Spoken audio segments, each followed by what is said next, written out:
Worship is obviously so much more. We've been talking about this all month, right? With the songs that we sing. And we sing songs, and I love singing songs. I love that time of dedicated praise and worship, and I look forward to it every single week.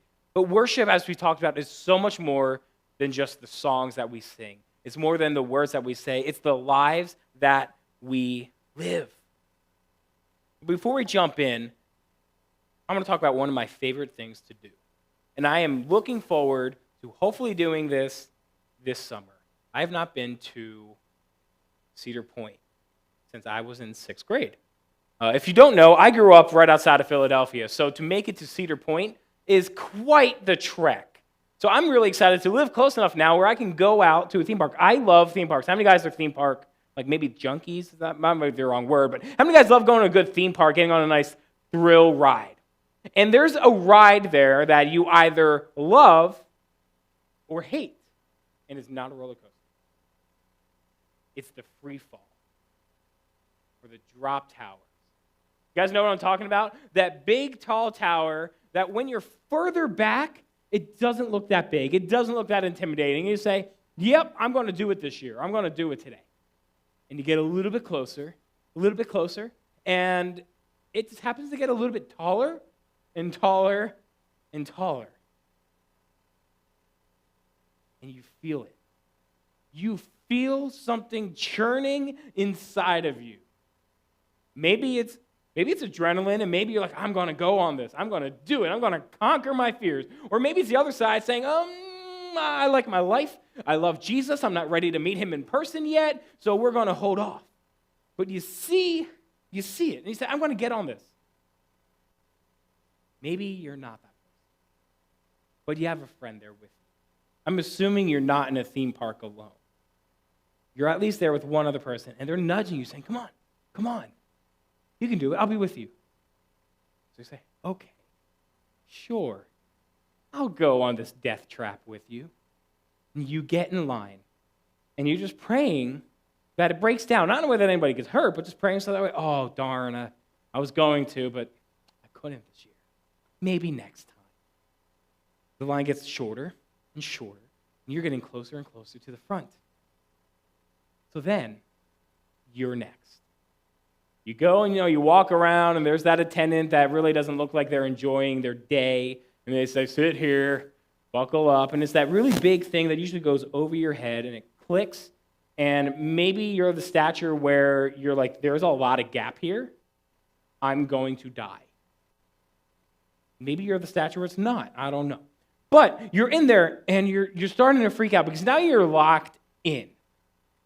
There is very, very little room for getting off of this ride. You're thinking, maybe if I just force myself to vomit a little bit, they'll let me off, they'll have to disinfect, and we can't get on the rest of the day. But you see all the workers give their thumbs up. All clear, we're good to go. But it's always that half-hearted, like, yep, they're good, nobody's going to die today. Like, all right. Suddenly you hear the pistons go. You know that sound. And it releases the ride very slowly going up. There's that opposite one that goes really fast going up.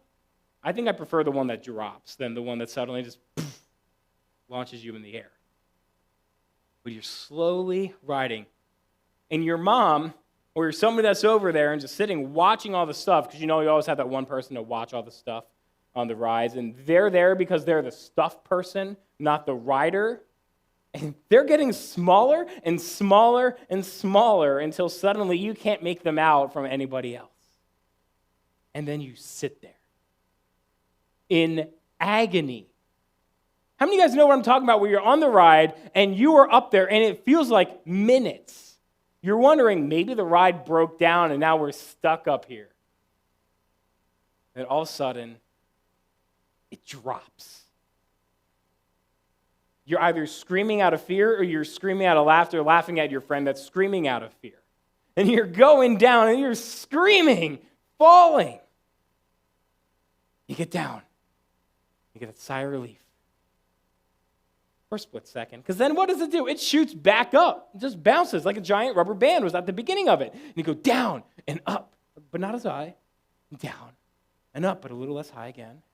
maybe one or two more times. You get off the ride, you get to that ground, and there is no feeling after a ride like that, whether you enjoyed the ride or not, of getting on solid ground. Because you know the ground I'm on is not going to move. I am safe.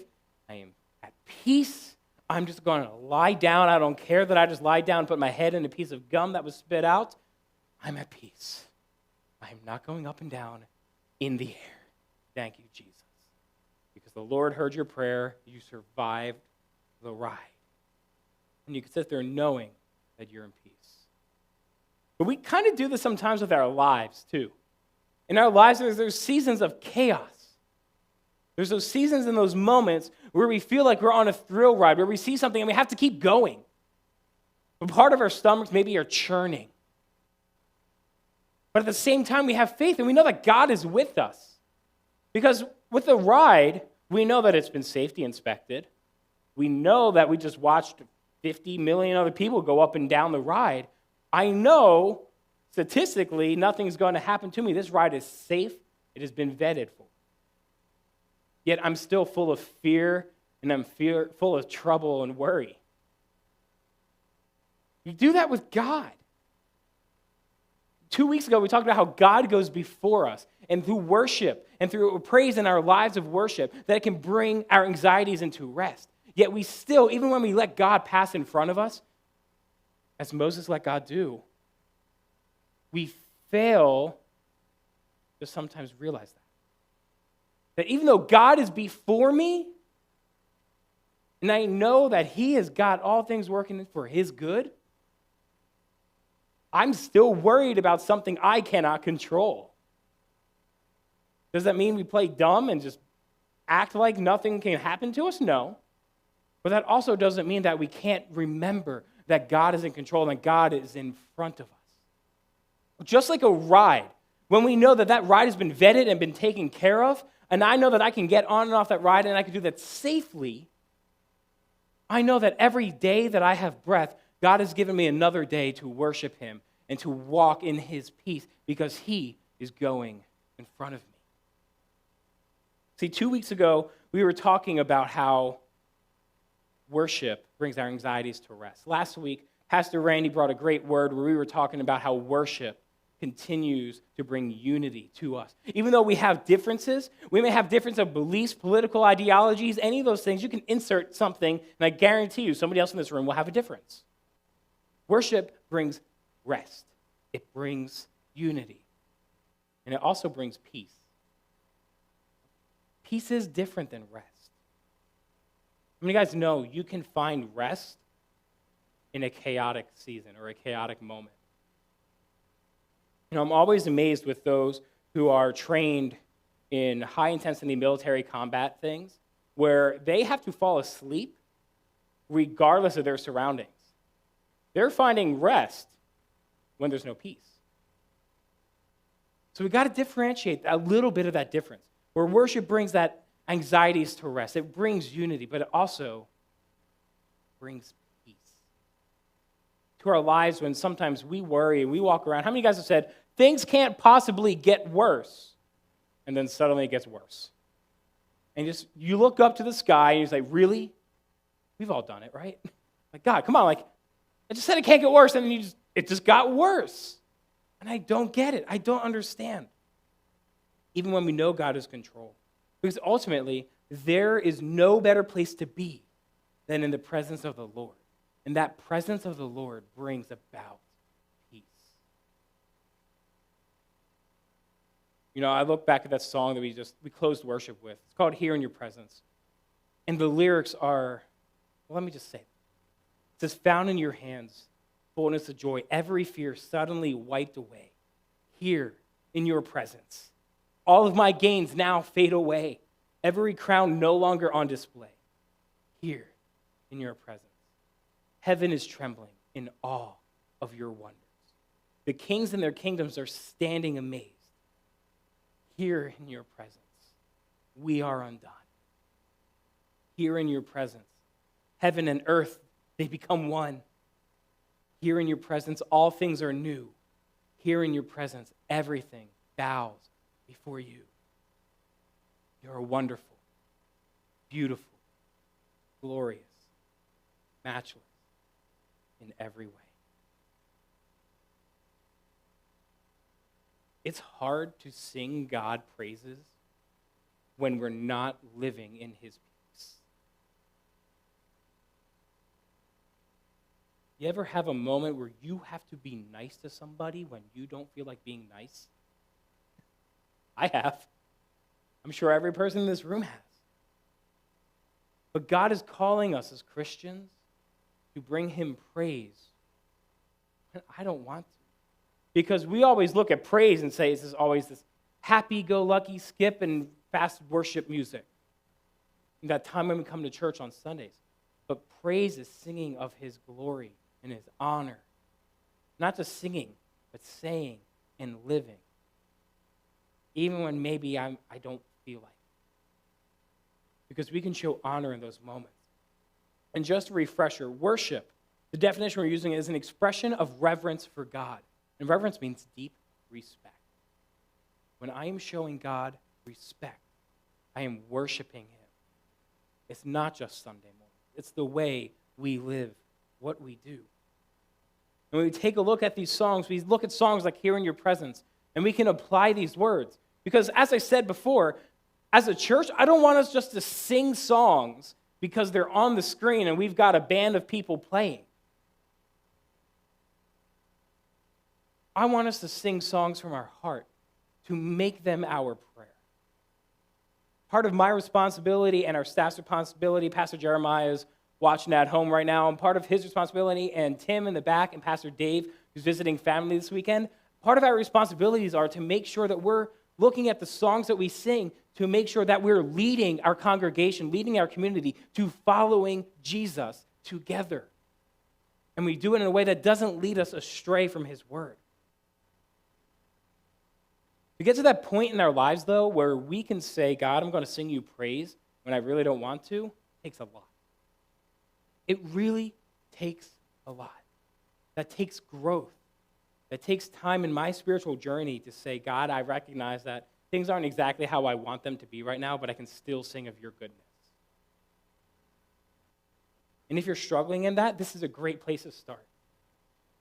And even if we're in a good spot, this is a very healthy reminder of how we can help others in our congregation, in our community, in our walk of faith, whether they go to this church or the church up the road, that when we worship God, it can bring peace, and we can choose to worship him when my life is full of chaos. Job gives an incredible example of this.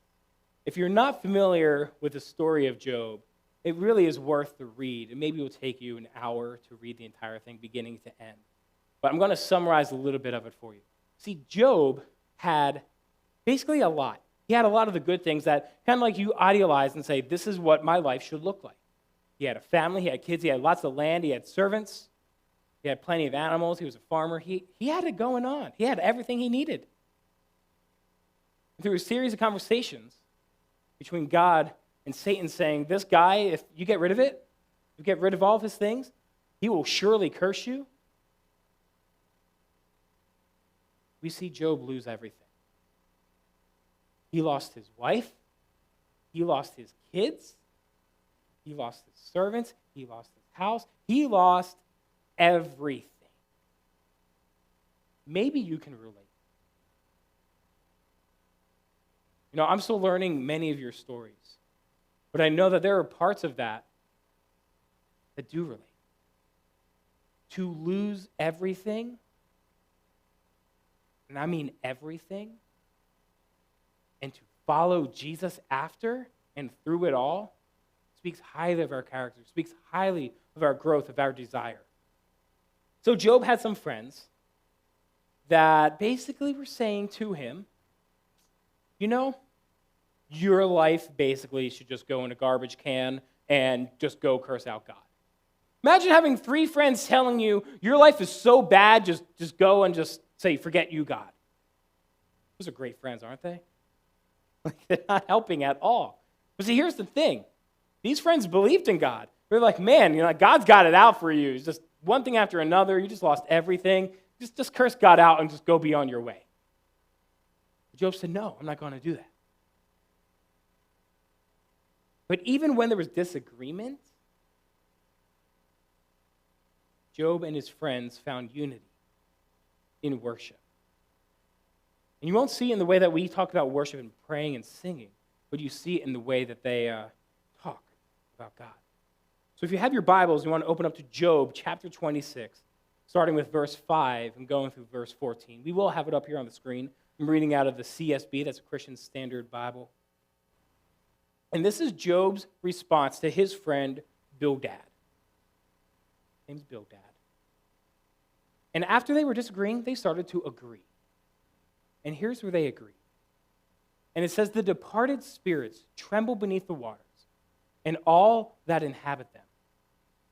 Sheol, that's Hebrew for talking about hell, is naked before God and abandoned, has no covering. He stretches the northern skies over empty space. He hangs the earth on nothing. He wraps up the water in his clouds, yet the clouds do not burst beneath its weight. He obscures the view of his throne, spreading his cloud over it. He laid out the horizon on the surface of the waters, at the boundary between light and darkness. The pillars that hold up the sky tremble. Heaven trembles, astounded at his rebuke. By his power he stirred the sea, and by his understanding he crushed Rahab. By his breath the heavens gained their beauty. His hand pierced the fleeing serpent. These are but the fringes of his ways. How faint is the word we hear of him. Who can understand his mighty thunder? This man lost everything and says this.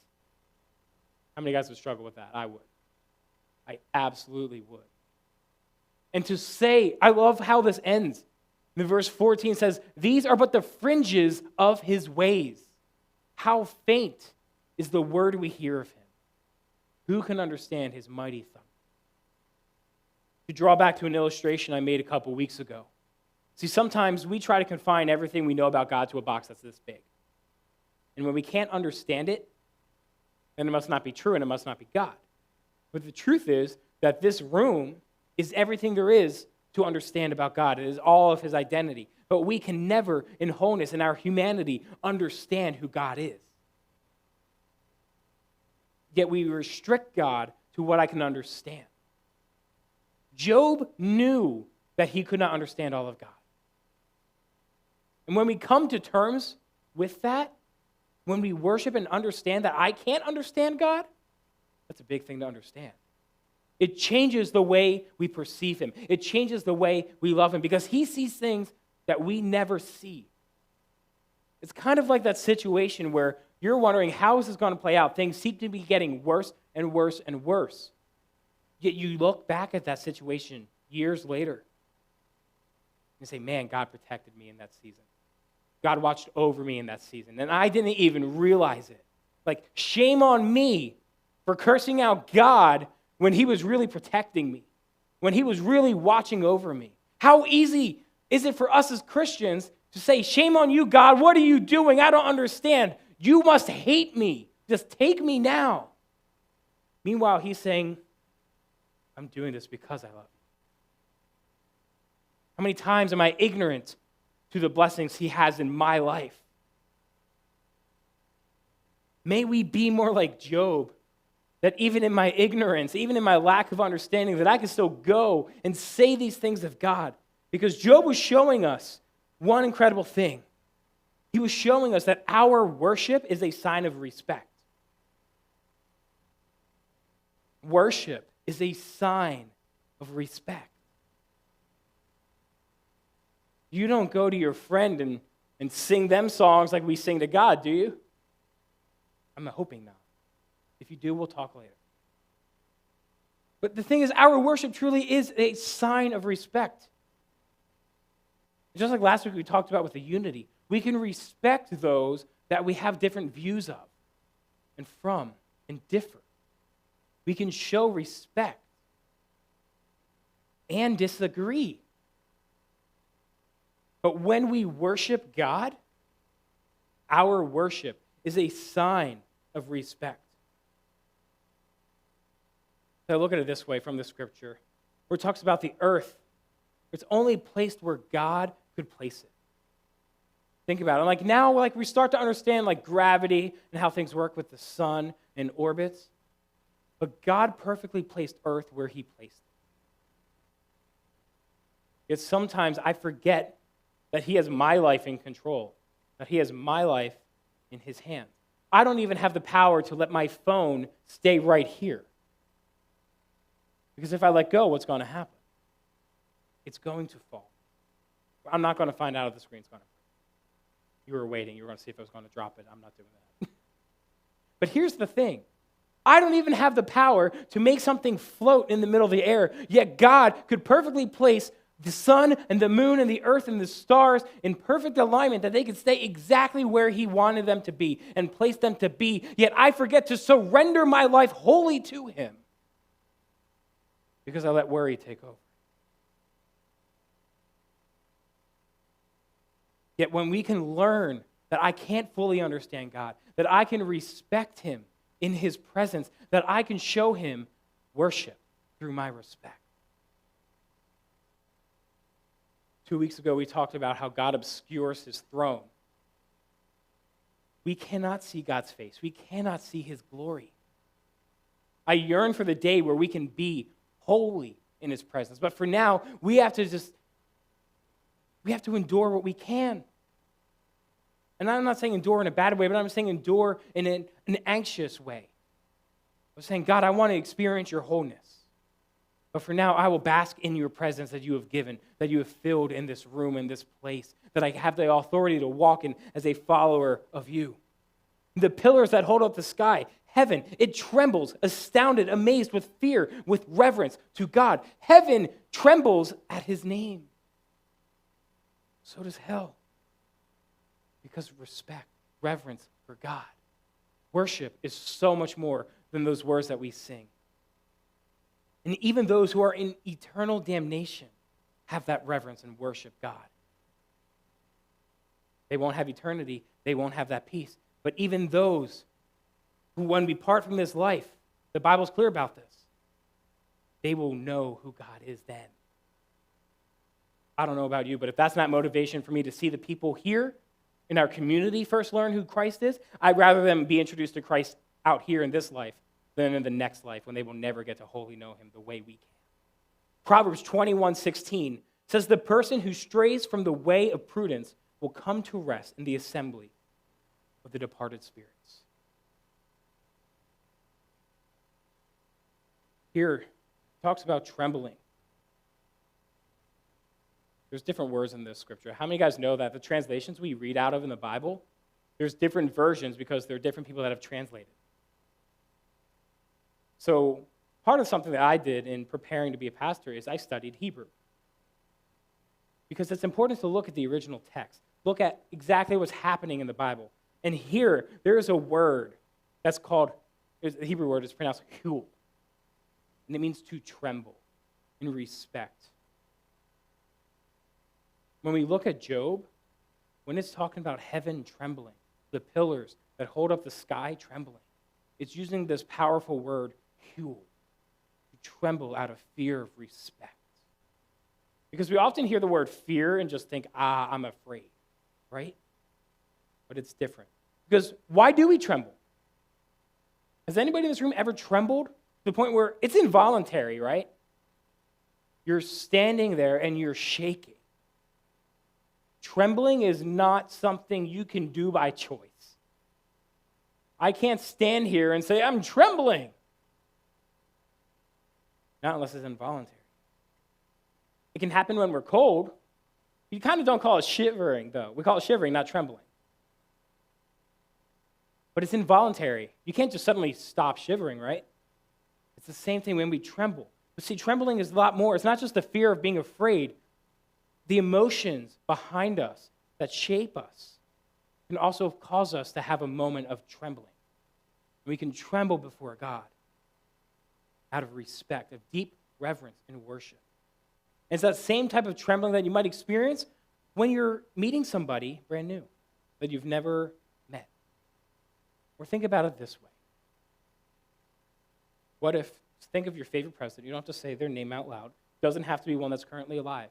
But imagine having the honor to meet your favorite president, or your favorite king, or your favorite ruler. Part of you might be trembling because you're honored to be in the presence of somebody who you have held in such high esteem. See, Job knew that God was ultimately in control of his life, and he was going to worship him with his words. Even though his circumstances were negative, even though his circumstances, he almost felt like he probably had a justification to say, woe is me. But Job didn't do that. He chose to worship God with all of his words. And that last verse that I mentioned earlier in verse 14 is fully explanatory of this. That there is more to God than I can ever understand. And shame on me for trying to restrict God to this, because now I'm worshiping my idol instead of my God. I'm worshiping my understanding instead of my God. And if we don't learn, church, how to speak of God's goodness when I don't feel it, how will our children learn to do the same? How will my friends, my neighbors, my coworkers learn to do the same thing? If all I do is gripe and say, man, I'm hoping this is going to work out, I don't like this. And we could pray those things, but we can also speak of God's goodness.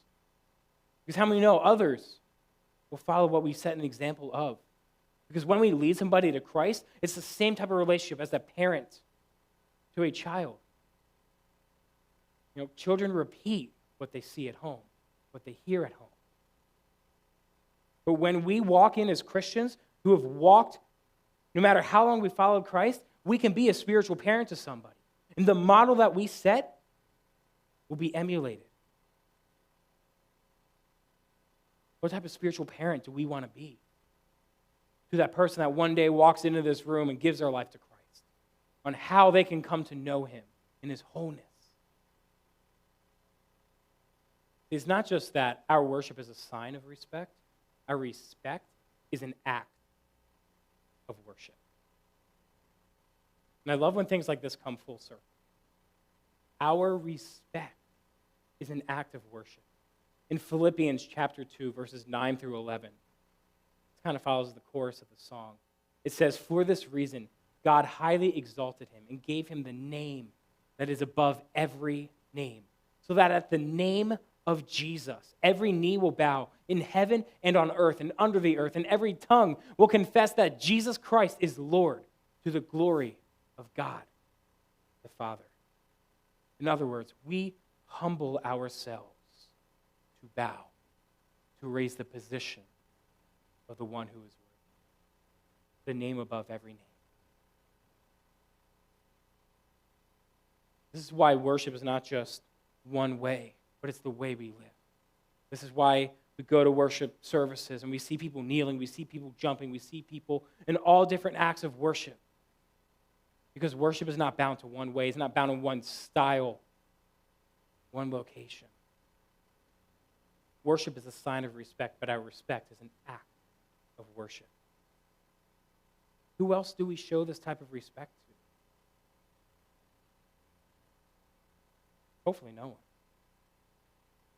If we show the same type of respect we show to God to others, we put them on the same level as God. Not to say we don't respect others, but there's a higher level of respect that we give to God because he is holding all things together. The Bible is clear that when we do that, we're making idols for ourselves, that we cannot hold another equal to God because we are to worship God and God alone. Now, when our worship is divided,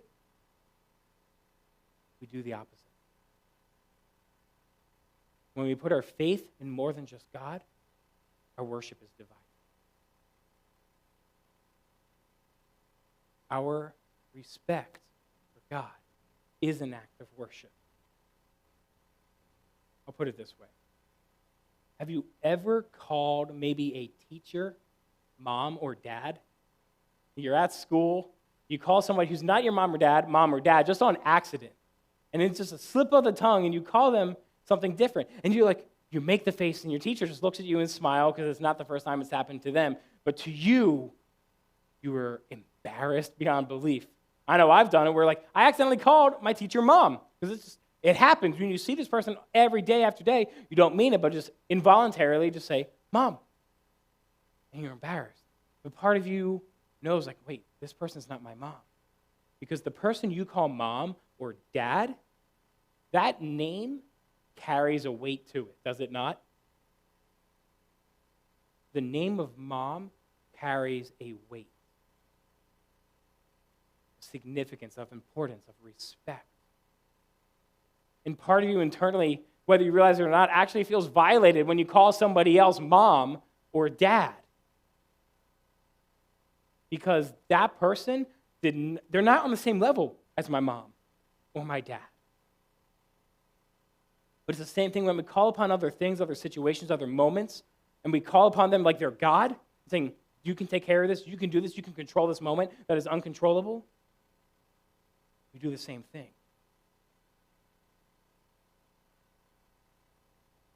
Shame on me when I don't even realize I call something else or someone else God.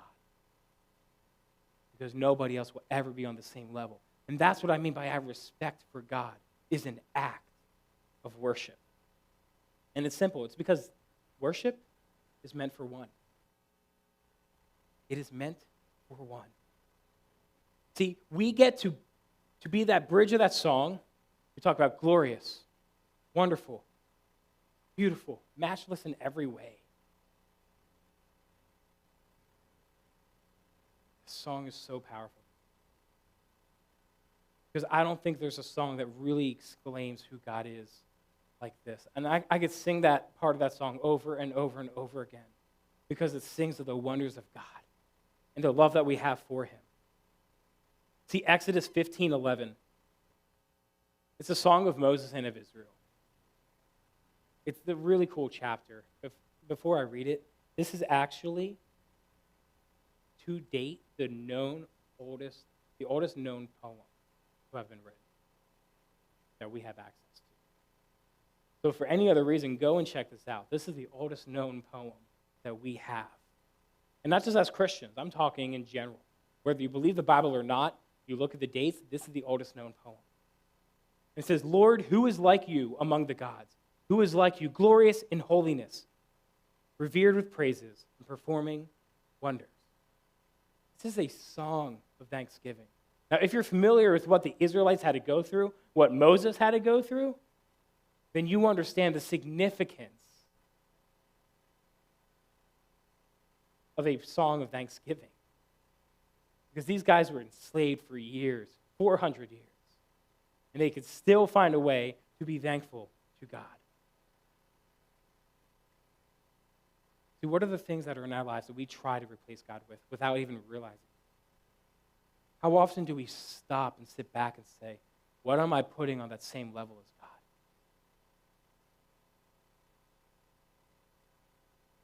What is preventing me from saying, God, you are my all in all? Where do we turn? See, church, our worship is a sign of respect. And our respect is an act of worship. Because this worship meant for one, God and God alone. And when our worship is in the right place, our worship God, God brings us peace. That's how it comes full circle. Now, I don't know about you. I don't know what situations you're facing in your life or this week, something that may have come up. But I believe that there's at least one person in this room right now that needs that peace. There's chaos, there's turmoil, there's things that you feel are way beyond your area of control. Let me remind you that God can bring peace, a peace of mind knowing that in all areas of life, there is a God who loves you, who is wonderful, beautiful, glorious, matchless in every way. And peace isn't just there for the moments of chaos, but a daily thing we need to walk in, step into, and invite into our lives. Because I can have the peace of God even when the world around me feels like it's without peace. See, we must recognize that God has all authority. And though his goodness, mercies, and grace, we are invited to be his children. That we can humble ourselves and simply be in his presence. So in just a moment, I'm going to throw a video up on the screen. It's got some words, it's got some music. I want you to take some time to meditate on these words, meditate on who God is. And we're just going to take a moment to be still and to be here in his presence.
We can't just know his.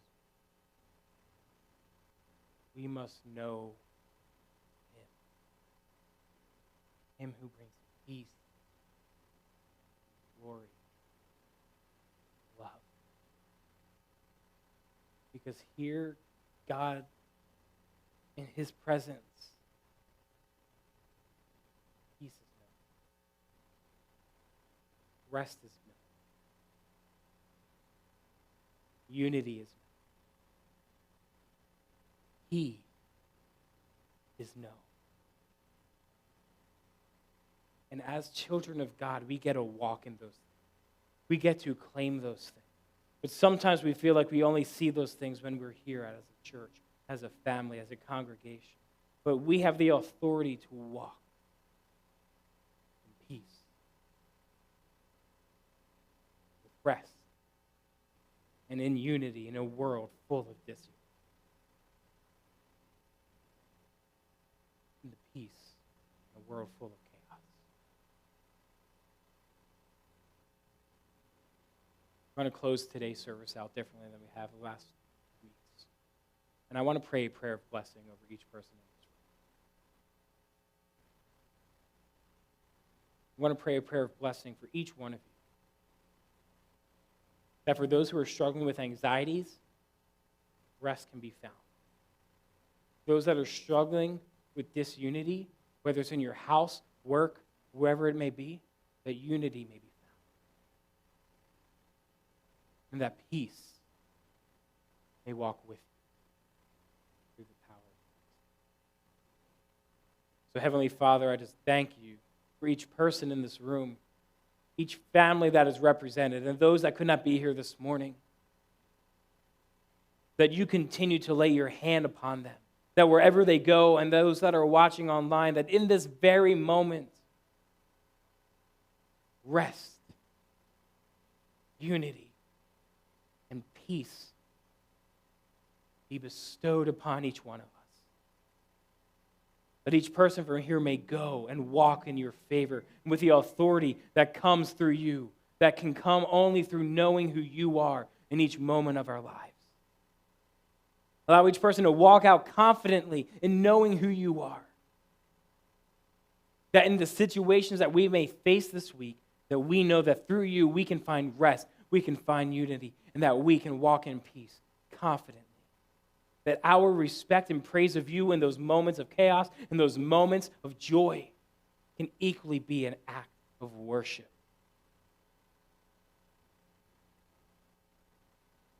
May your hand be upon each person in this room, that they experience you in new ways this week, and that they walk with your joy and humility as we show you respect through the way that we live in this moment forward. Be with each family, be with each person as we get to know you more through the way we live and honor you. In your name we pray. Everybody said.